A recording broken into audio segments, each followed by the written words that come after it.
Welcome back. It's Charter California Edition. I'm Brad Pomerance. We are joined by Scott Svonkin. Now, you know him as the Vice President of the Los Angeles Community College District. He is also serving as the President of the Los Angeles County School Trustees Association. He chairs the Los Angeles County Commission on Insurance, but his day job, he has a full-time job, if you can believe it. He works for the Los Angeles County Sheriff. And I wanted to bring you on because I wanted to talk to you about your duties for the sheriff. Obviously, the sheriff's office is in the news right now. Mr. Lee Baca has retired. And so I wanted to get a sense from you, what have you been doing in the sheriff's department? Well, thanks, Brad. You know, the things that you mentioned, my elected position as a board member on the LA Community College system is an opportunity to serve the public. Right. And it's part-time. Right. As an elected trustee, I chair a few times a year the meetings of the LA County School Trustees Association. So, and the Insurance Commission meets 6 times a year. So those things all don't take a lot of time. The way I pay my bills and take care of my family is I work for the public as a senior advisor, field deputy to the sheriff of the county. Right. And it has been my honor to serve the public for the last 6 years.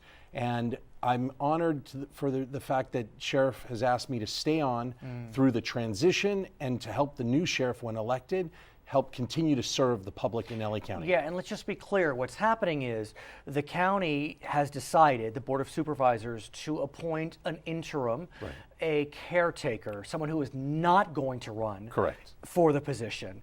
And of course, we will have an election, and that election will be held throughout 2014. Yeah, there'll be a primary in June and probably a runoff in November. And then hopefully, the plan is that I'll be there to help both the interim and the new sheriff with whatever they need. My duties have included serving as a liaison to the public when they have questions for our office. I also staff the LGBT, the Gay and Lesbian Advisory Council for the sheriff.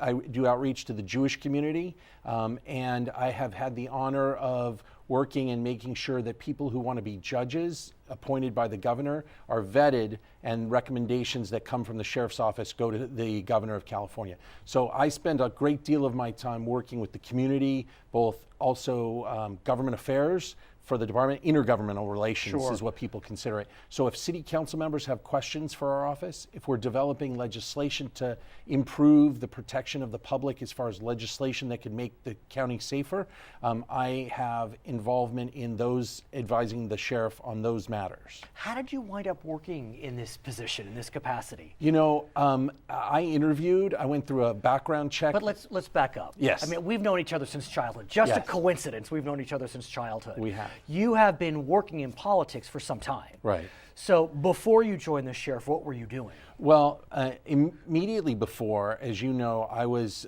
in private business. Right. And before that, I was with Chief of Staff for Paul Koretz in the State Assembly. When he was in the Assembly. Right, when he was both in the City Council in West Hollywood. And so my first involvement with the Sheriff's Department was as a deputy to Paul Koretz, as a West Hollywood councilman. And the reason why is the city of West Hollywood has contracted. Right. The police services are the Sheriff's Department. And the Sheriff's Department protects West Hollywood as it does over 40 cities in the county. Right. So let's go back to 6 years ago. So you had worked for Mr. Koretz. Yes.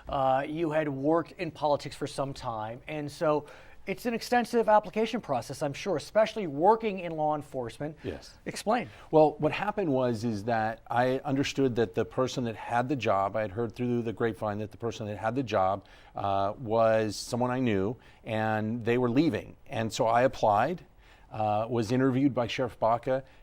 For a couple months, they did a background check on me. The application was 10 pages, I think, and I had to take a polygraph, which was probably one of the more stressful things. The good news is that I passed. I don't know how that happened. That as it may. You know, the fact is I lived a really squeaky clean life because public service is what I do. I've known you. I mean, none of this is surprising. I remember you from the good old days, and I could have predicted your commitment to public service. I mean, you were about public service as a teenager, and it's not surprising that you are serving both as an elected and in your day job. I've said on the record, by the way, this is unconnected to Scott Svonkin, that it's amazing to me that someone could be elected to the largest or one of the largest community college districts in the country, and yet it's a part-time job. It is amazing. It is amazing. But what I've had to do is I've had to rely a great deal on my wife to allow me and my family to allow me to do public service all the time. And so... and you have young children? I have 2 children. I have Sam, who's 7, and Rose, who's going to be 13. Right. And she's a handful. She's brilliant. Right. But the fact is that they understand that by working hard, both for the education system and to make our community safer, that allows our community to be better for them.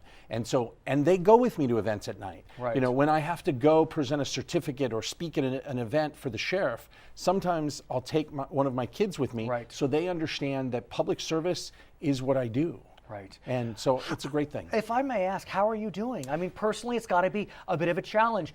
You know, one can say a lot of things about Lee Baca, but I think it's fair to say that most would say Lee Baca is a well-liked man, someone who has been, someone that you can work with and feel respected. You know, he leaves with a strong reputation as it relates to personal relations. Well, he's been a great boss for the last 6 years, and I've worked for a number of terrific bosses. My first job was with Mayor Tom Bradley, then I worked for Paul Koretz, now the sheriff, and now I'll be helping the interim sheriff, and the plan is after the interim sheriff is done, I'll help the new sheriff. Right. But it is an at-will position, I presume. It is. It is a position that the sheriff determines, but the fact is I'm a lifelong public servant, and that's what I do. So my hope is that we'll continue to do good things for the county. I've worked hard to help save the county money. I've worked hard to serve the public well, and even next week, I will be having a meeting where I'll be staffing the assistant sheriff in charge of the jails and the other assistant sheriff in charge of patrol, meeting with the gay and lesbian leaders in Los Angeles to talk about how do we serve that community. But I still need to ask, how are you doing? I mean, look, I cover the sheriff. I would have never predicted this. Maybe I would have predicted that he would choose not to run for re-election. I would not have predicted his retirement early. And so I ask you, you know, just between us and everyone who's watching, how are you doing? You know, public service is what, in my core, my dad was a teacher, my grandmother was a teacher. Helping people is what I do. And so my goal is to help the next sheriff and the one after that. And if they decide that they don't want someone to help with community outreach with the Jewish community, the gay and lesbian community, judicial recommendations to the governor, I'll do whatever they need. I had a career before I got here. I'll have a career after. I'm doing pretty well. Transitions are hard, but I know that public service is what I'm meant to do, and so this is my goal. And whether it's with this sheriff or the next sheriff or the one after that, I'm determined to work in serving the community in LA County. But when I spoke with Sheriff Baca recently, this is before he announced his retirement, he has, I think, 30 community interest advisory groups. Right. And so you've mentioned 2. Right. Who has the other 28? Well, other staff members handle different ones. For the last 2 years, I've had the honor of putting on the multi-faith prayer breakfast. So we bring together hundreds of clergy in LA County to talk with and to pray together with our law enforcement leaders. And it has been a great honor. There's always more work to do. In fact, Sheriff Baca has asked me to stay, and all the other people in similar positions are retiring. So there were 4 of us. There's only going to be 1 left. And so you may have 30 groups to oversee. But you know what? I'm up for the challenge. The fact is I love the community, and handling more community groups is fine with me. Because I'm staying not only because the sheriff asked me to, but I'm staying because this is what I do. Helping the community, serving the community, and connecting the community with law enforcement. When I got to the sheriff's department, I didn't have the same level of respect or understanding of what they do. Every day law enforcement puts their lives on the line. I'm there just to help make sure that the public's safe and that law enforcement doesn't have to do the more simple things of answering questions for the public. That's what I do. His name is Scott Svonkin. He is a senior advisor to the Los Angeles County Sheriff, also a member of the Community College District in Los Angeles County. I'm Brad Pomerance. It's Charter California Edition.